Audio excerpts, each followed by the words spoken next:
Bonjour à toutes et à tous, bienvenue dans notre 142e briefing. Alors vous voyez, aujourd'hui ça change des dernières semaines puisque nous sommes au complet.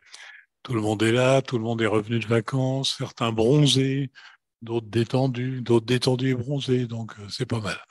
D'autres qui sont bêtement restés à Moscou, qui sont ni détendus ni bronzés.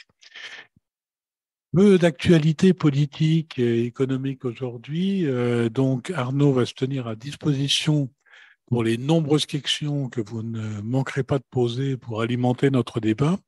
Et nous allons passer directement la parole à Igor, qui lui a un peu plus de matière aujourd'hui. Donc nous comptons sur toi pour faire un briefing particulièrement dense.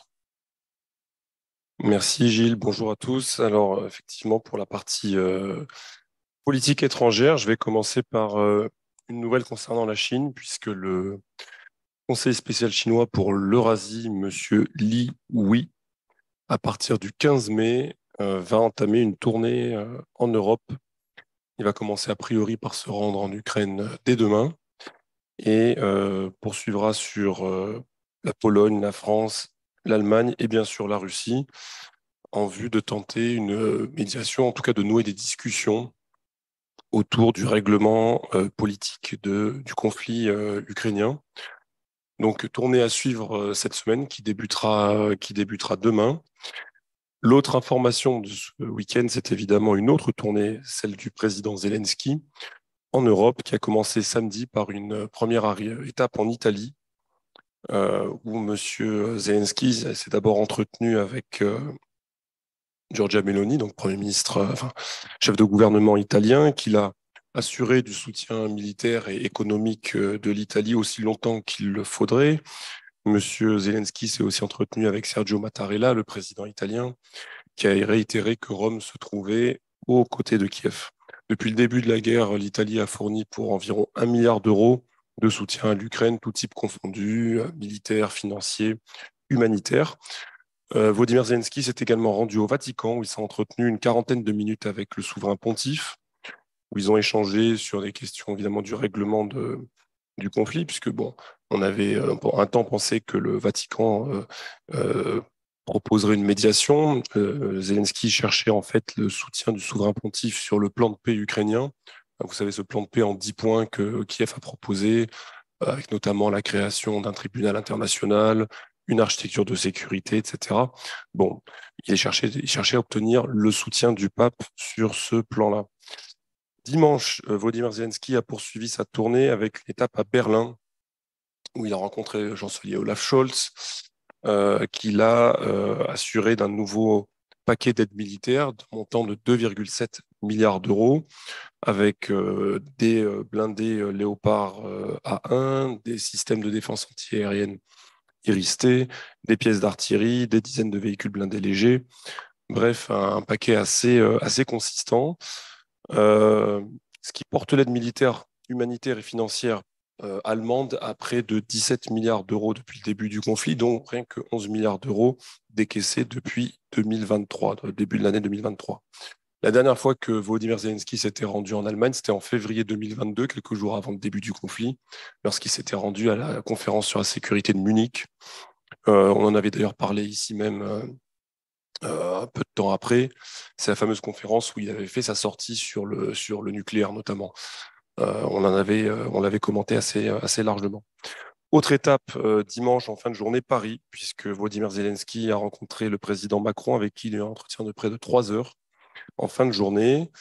Le président Macron, lui aussi, a promis une nouvelle aide militaire à l'Ukraine, alors sous forme d'entraînement, puisque la France va entraîner sur son sol jusqu'à 2000 soldats ukrainiens d'ici la fin de l'année et 4000 autres en Pologne, mais également des dizaines de véhicules blindés et des tanks légers, sans plus de précision. Pour les tanks légers, on parle des AMX 10RC, dont on a déjà parlé ici il y a quelques mois, hein, et dont certaines unités ont déjà été livrées aux forces ukrainiennes. Alors, dans l'opinion, un article publié dans l'opinion aujourd'hui, le président Macron a évoqué, je cite, l'architecture de sécurité européenne devra pleinement sécuriser l'Ukraine de demain, mais elle devra concevoir une non-confrontation avec la Russie et rebâtir des équilibres soutenables. Fin de citation. Il a poursuivi dans cet article en évoquant une défaite stratégique de la Russie la Russie qui, selon le président Macron, serait désormais la vassale de la Chine. Le Kremlin a évidemment réagi en qualifiant ces propos de, je cite, compréhension erronée de la part du chef de l'État français. Alors, Macron, sur cette déclaration concernant l'architecture de sécurité, a un petit peu évolué dans la formulation, puisqu'il avait évoqué il y a quelques mois le fait que, effectivement, ce conflit en Ukraine se terminerait un jour et qu'il y aurait nécessairement une architecture de sécurité, qu'elle devrait, comment dire, protéger aussi bien l'Ukraine que la Russie, ce qui avait valu une volée de brevers, évidemment. On avait expliqué que c'était complètement déplacé de parler de cette façon alors qu'il y avait une guerre en cours. Et donc maintenant, il parle de non-confrontation avec la Russie, donc il a un petit peu lissé le terme, une sémantique qui est un peu plus ronde. Mais en tout cas, il revient sur ce thème qui lui est manifestement cher d'architecture de sécurité européenne. Et pour finir cette tournée, ou pour la poursuivre, on verra bien, M. Zelensky est aujourd'hui à Londres, où il a reçu une nouvelle promesse d'aide militaire de la part du Premier ministre Rishi Sunak, qui parle de centaines de missiles pour des systèmes de défense antiaérienne et de drones d'attaque avec 200 km de portée. Alors pour les drones d'attaque, j'ai regardé, j'ai rien trouvé dans l'arsenal britannique qui se rapproche de près ou de loin de ces drones d'attaque avec 200 km de portée. Donc soit c'est quelque chose qui va sortir de quelque part et qui sera qu'on ne connaissait pas avant, soit c'est des choses que les Britanniques vont acheter aux Américains ou à d'autres personnes pour ensuite les transférer aux Ukrainiens. Mais aujourd'hui, les Britanniques n'ont pas vraiment ce type de matériel. Autre information, ce sont évidemment les élections en Turquie. Alors, le résultat du premier tour est le suivant. M. Erdogan a rassemblé 49,5% des suffrages. Aux législatives, son parti conserve la majorité avec près de 49%, mais il y a une proportionnelle. Donc, en gros, il a 322 sièges sur 600 au Parlement. Son principal opposant, un compétiteur, M. Kilic Daroglu, a rassemblé au premier tour de la présidentielle 44,9% des suffrages. Et le troisième homme, M. Sinan Ogan, 5,2% des voix. La participation est très élevée, 87%. C'est les chiffres auxquels on n'est pas forcément habitué, surtout après le tremblement de terre qu'il y a eu en Turquie. Donc, c'était quand même un tour de force d'arriver à faire voter autant de personnes. Alors, les résultats, en tout cas, comment dirais-je, les réactions de la Russie aux résultats officiels sont très discrètes. Je n'ai pas vu passer grand-chose aujourd'hui. Les Russes restent très discrets dans cet entre-deux tours, puisque le deuxième tour se déroulera le 28 mai. M. Peskov s'est fendu d'une phrase tout à fait laconique en disant que la Russie suivait le déroulement de l'élection, évidemment, avec grande attention, mais ce n'est pas allé beaucoup plus loin. Je me suis en revanche intéressé au vote des Turcs de Russie. Et c'est assez intéressant parce que les résultats sont l'inverse des résultats finaux, puisque les Turcs de Russie ont majoritairement voté pour M. Kilic Daroglu, en lui donnant 54,5% des voix. M. Erdogan, en Russie, est arrivé deuxième avec 38% des suffrages. Il y a un autre pays où on trouve une configuration similaire, c'est aux États-Unis. Les Turcs américains ont aussi voté majoritairement pour l'opposant. En revanche, d'une manière générale, les Turcs de l'étranger ont voté pour Erdogan. En France, c'est le cas. Les Turcs de France ont voté majoritairement Erdogan, en Allemagne aussi. Donc à suivre sur le deuxième tour, évidemment, le résultat, même si M. Erdogan paraît quand même bien placé pour l'emporter. Et à suivre, à plus brève échéance, cette semaine, le sommet du G7 qui s'ouvre à Hiroshima le 19 mai, qui va durer donc 2 jours. Voilà, Gilles. Merci. Alors, donc, effectivement, ça soulève quelques questions. Si on parle de ce vote turc en Russie, il y a des raisons particulières, à ton sens, et pour qu'il y ait ce désamour d'Erdogan chez les Turcs russes? Non, pas vraiment, à vrai dire, je ne pourrais pas vraiment l'expliquer. C'est des chiffres un peu bruts que je vous livre. Là, je ne connais pas la connaissance ni de la sociologie ni de la géographie du vote pour pouvoir commencer à mettre des théories sur pourquoi ils votent. Il y a toujours des électeurs qui vont voter pour le candidat au nom le plus prononçable. Oui, probablement, ouais. Ça doit être ça. Je pense que ça ne leur pose pas trop de problèmes à eux-mêmes. On a une question sur les AMX-10 annoncés par notre président. Est-ce que ce sont des nouveaux, une nouvelle tranche, ou est-ce que c'est simplement la prolongation de ce qui était déjà annoncé? Alors, ce que je crois comprendre, c'est une nouvelle tranche, parce que ce qui était annoncé a déjà été reçu. Je crois savoir que les Ukrainiens ont déjà reçu en gros 14, une douzaine, 14 AMX 10 depuis l'annonce de cet hiver. Donc là, je crois comprendre que c'est une nouvelle tranche. De toute façon, c'était une fois de plus, on l'avait dit à l'époque, hein, mais on peut le redire, des blindés légers. Ils ont un canon de 105 mm, si je me trompe pas, donc c'est pas une très grosse artillerie. Ce sont des blindés légers qui sont décommissionnés de l'armée française et qui donc sont remisés et que l'on va généreusement transférer aux Ukrainiens. Donc on en a quand même un certain nombre. Je serais incapable de vous dire combien, mais vu qu'on les décommissionne, on peut tout à fait imaginer qu'il y en avait quand même pas mal. On s'en servait beaucoup en Afrique notamment. Et donc, il me semble que c'est un nouveau lot qui va être transféré. Au passage, rien n'a été dit sur tout ce qui concerne l'aérien, les avions, la formation des pilotes. En tout cas, pour ce côté-là, en France, on n'a rien entendu. Donc, pour l'instant, c'est une affaire qui continue d'être suivie, mais qui ne donne sur rien de concret. Si je ne m'abuse, la question a été évoquée en conférence de presse et Emmanuel Macron aurait dit que c'est, je cite, un peu prématuré. La question de la livraison éventuelle d'avions de combat à l'Ukraine. On parle toujours des fameux Mirages, j'imagine. On n'a pas précisé. D'accord. Parce que je crois qu'il y avait la question de trouver un vecteur pour le fameux Scalp et autres, et qu'il s'adapterait très bien sur les Mirages. Mais en fait, ça, c'est déjà plus ou moins fait de facto, puisqu'avec ce qu'ont livré les Britanniques, qui était en fait la version britannique du Scalp, hein, ou le Scalp est la version française du Britannique, enfin c'est le même industriel, c'est monté manifestement sur des Sukhoi 27 ukrainiens. Je crois comprendre que ça a déjà été utilisé depuis quelques jours. Donc, manifestement, ça fonctionne. Donc, même si jamais on ne livrait pas, quand je dis on, la France, et visiblement on est loin encore de tout ça, des plateformes aériennes, qu'on se contentait de livrer ne serait-ce que, ce qui est déjà beaucoup, ce type de missile, eh bien, les Ukrainiens auraient déjà la possibilité de les mettre en œuvre à partir de de leurs propres avions, visiblement. Et du coup, il n'a pas été question, une fois que la porte ouverte par les Britanniques, que nous livrions des scalps, justement, du fait que ça fonctionne. Est-ce que c'est quelque chose qui a été évoqué ou pas? Et d'abord, est-ce qu'on en possède un nombre suffisant? Ben, je crois pas que ce soit l'ordre du jour, hein. Je crois pas que ce soit l'ordre du jour. De toute façon, Zelensky est arrivé de Berlin, où il avait reçu donc une aide militaire assez massive, hein, je veux dire pratiquement 3 milliards d'euros. J'ai pas sentiment que les Français pouvaient s'aligner, ni ne voulaient s'aligner sur ce paquet d'aide militaire allemand.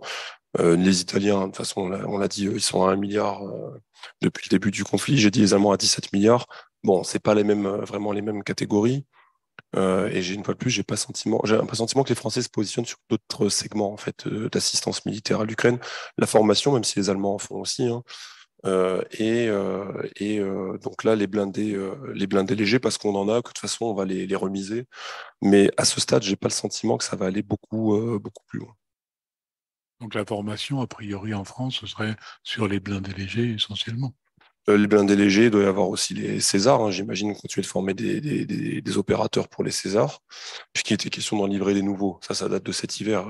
Après, je ne sais pas où ça en est, hein. Probablement d'autres choses qu'on ne sait pas. Mais oui, c'est de la formation. Je rappelle qu'il y a 15 000 soldats ukrainiens aussi formés en Angleterre, hein, à différents niveaux de formation. Donc voilà, chaque pays en fait apporte son obol dans cette logique d'aide militaire à l'Ukraine.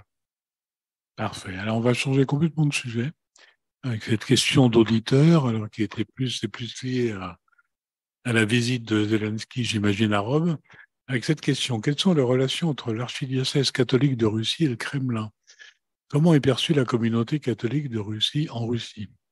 Et je rajouterais, moi, une question subsidiaire. Il y a des uniates en Russie ou pas du tout? Question assez complexe. Bon, les uniates, c'est en Ukraine, hein, évidemment, dans l'ouest ukrainien, et plus qu'en Russie. Alors, effectivement, il y a une communauté catholique en Russie. Historiquement, elle est plutôt polonaise, en réalité, hein.